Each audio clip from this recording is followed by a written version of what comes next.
I just want to do a bit of a walkthrough so you can see what we have included inside of your kit, as well as how to use every single one of these templates to make your one-of-a-kind cover. Now, I have the designer's ebook open right now, and I am at File Access, which is on page 3.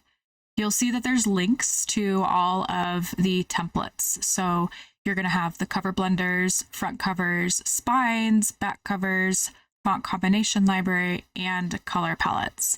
Now we've broken everything up into smaller bits so you can really focus on each aspect of your cover without blending it all together inside of the cover blenders, which it gets a bit confusing. So I want to start with cover blenders because it's a bit confusing in the beginning. It is a larger template. So let's just move down over to page 5. This is the page for the cover blenders on how to use it and issues that you might be running into it. And I just kind of want to go over here. Basically, what the cover blenders are is they're a way for you to blend your front, your spine, and your back cover together. So let's say you have a 6x9 book and you have 150 pages. You're going to have a specific size of a cover blender. Now, our size of cover blender is going to be 12.8 by 9.25 inches.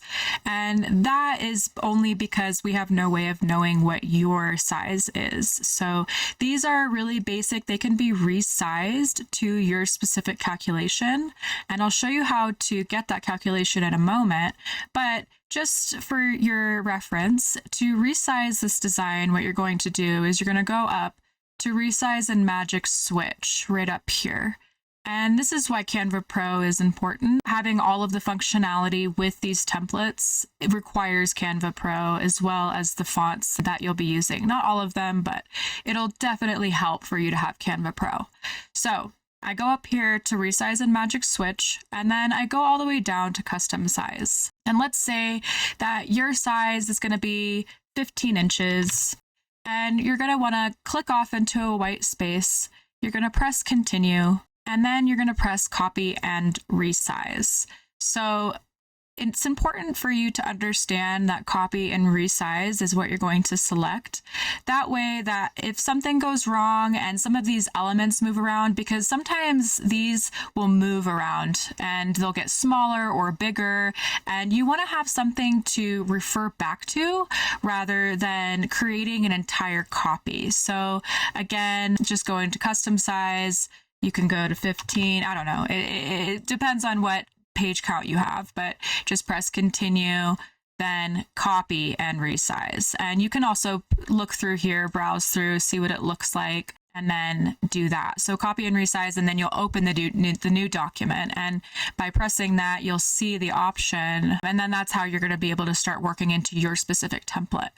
Now, as far as getting to that specific calculation of your front, your spine, and your back cover, if you are on a print or a hardback, now the ebooks are going to be very different, right? You don't have to worry about bleed. You don't have to worry about trim lines or any of this large type of cover, right? The cover blenders are really for hardback and paperback books, so you can blend things together properly. You can make the front, spine, and back match rather than it just look like a slap job and unprofessional. And you'll also notice that they're labeled too, so you can kind of understand what each one is and what the point is of it. So go to accented, you'll see a spine extends out slightly with an accent that is on both front and back cover. So when we say accent, this is an accent, right? But in the end of the day, you can use anything that you want. You can use a little pretty fleur-de-lis, but the point is that this accent extends to both the front and the back cover. So I would never take any of these cover blenders literally. I would really focus on the description on each one of these cover blenders. That way you can see the idea, but customize it for your book cover. And you go into elements as well, and you can search any type of element. You can search different types of patterns, different shapes. And then as far as colors as well, you can also customize these colors. So you can grab something like this, go into the color section, and you can add a new color here. You can browse the colors.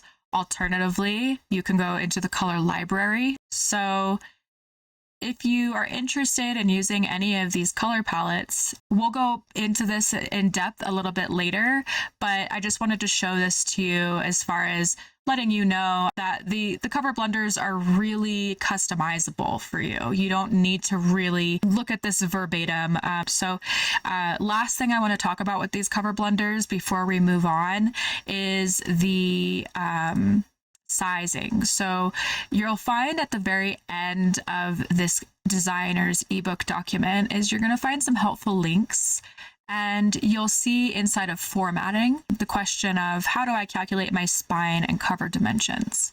So what you're going to do is you're going to go to KDP and you're going to do a KDP cover calculator. I have it already open over here. And it looks just like this. And the great thing about this is that my instructions that I'm giving you, if you're not using KDP, you're going to need to go to the calculator for Ingram Spark or any other company that you're using. But the basic understanding of how to use these cover blenders is going to be the same. Once you calculate all of this information, which KDP does the best in my opinion, if you don't have an account, I definitely recommend creating one. You go to that link, you select everything. So black and white paper, white paper, it's entirely up to you. If you want to do hardcover too, that's totally fine. This is going to help you get everything sized to the exact proportions that you're looking for. And as far as the trim size, you're going to select the trim size. But again, you can resize these templates to any size you want. But for ease of use, let's go to 6x9. I'm going to say 100 pages just because. And you'll see here that all of the calculations have been automatically done for you. So you'll see the front cover. This is going to be for the cover blender. So that's a full cover, front, spine, and back together. And that's going to be this dimension here. You're going to have the height here. The reason why it's 9.25 is because of that bleed.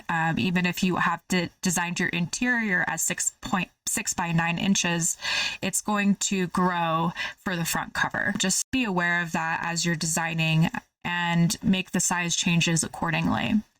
So next thing that you're going to do is you're going to download this template after you've calculated your dimensions, and you're going to uncompress the zip file. You're going to go to the PNG. This is the PNG that you're going to upload to Canva. Now, I've already done it because I have my own specific size, but now you can kind of see where I got this file. And we'll go into the cover blenders and let's do this one. So here we are. And to start, I'm going to upload this cover blender by pressing upload files right here in the upload section. And I'm going to select PNG. This is going to be in downloads. So here we are, and you're going to press open. And I have a few of these sitting here. So basically what you do once it's done uploading is you click on it, you'll see it come here, and then you're going to size it to your specific design. So in order to add guides, you're going to go to File, Settings, and Add Guides. And what you're going to do is you're going to count how many guides that you're going to need. So from here, it's going to be 1, 2, 3, 4, 5, 6. So there's going to be 6 across, and then there's going to be 2 on this side. You're going to make it 3 rows. It only adds 1 line if you make it 2. So 6 by 3, and then add guides, and you're going to press unlock to unlock the guides and move them around. And for ease of use, it's easier for me to lock the position. That way, when I'm moving these guides around, I'm not going to have issues with moving around my final template. I'll zoom in, I'll make sure the guides are where I want them to be along the edge. And this is just really helpful for when you're trying to add spine text and stuff and you don't know exactly where the edge is. Now you do know where the edge is. So that's very helpful. And same with these guides as well. Like, you're not going to have the snapping that the other dashed lines will give you, but it will show you exactly where your text is to ensure that you're not going beyond into the red area. That's an absolute no-go. Same for over here too. And yeah, just zoom in if you're having a hard time with snapping. It's, I think, my main complaint of Canva, I think, is the snapping that it does, but sometimes it works, sometimes it doesn't. I understand why they do it, but yeah. So, and let's say you make a few too extra. I think I may have made a little bit extra that I shouldn't have. You just drag them off the screen and then they'll just disappear on you. So you can pull these off if you'd like to and get rid of those. And to lock these guides, it's very important to lock them because you're going to be playing around a lot with this design. So what you're going to do is you're going to go to File, Settings, and Lock Guides. You're going to click on this again on your PNG. You're going to press Unlock. You're going to delete it. All right.